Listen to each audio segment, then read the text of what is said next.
Well, the pilot who crashed into the Spokane River earlier this month had radioed that he was having trouble keeping the plane from turning upside down in midair.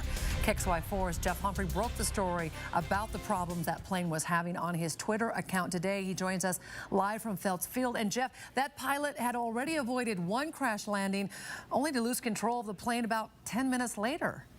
Nadine, it is a real testament to Runyon's flying skills that he was able to prevent that plane from crashing on takeoff, because if he hadn't, it would have crashed into this Millwood neighborhood just off the runway. Instead, he was able to recover from some immediate in-flight problems that he was having. Then he bought himself by gaining altitude, and that's when he set his sights on figuring out what was wrong with his plane. Air traffic controllers were the first to notice that test flight was in trouble when the plane was just a mile and a half from the airport.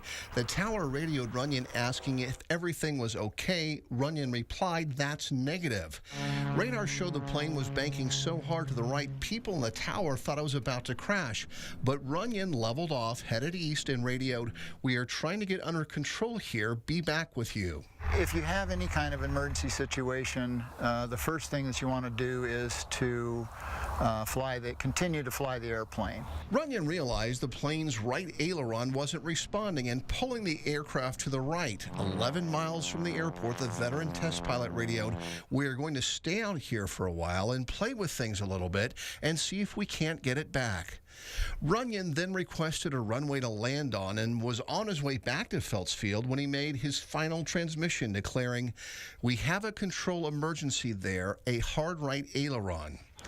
Runyon was already over the airport property when the plane suddenly rolled to the right again and entered the Spokane River upside down. Investigators now want to know what type of maintenance the Piper Malibu had received at Rocket Engineering and if any of that work involved the ill-fated plane's control surfaces. So, Nadine, at this point, it appears that the plane's engine was working just fine. Now the National Transportation Safety Board is trying to figure out what role that jammed-up aileron had in this fatal crash. So, Jeff, what about the company that did the maintenance work on that plane? What are they saying?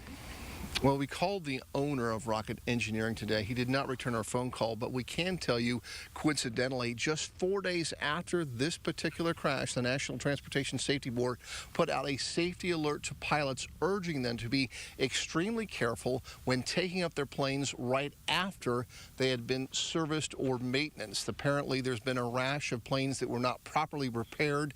Pilots didn't know about it until it was too late. Reporting live at Phelps Field, Jeff Humphrey, KXLY4. Wow. All right. Thank you, Jeff.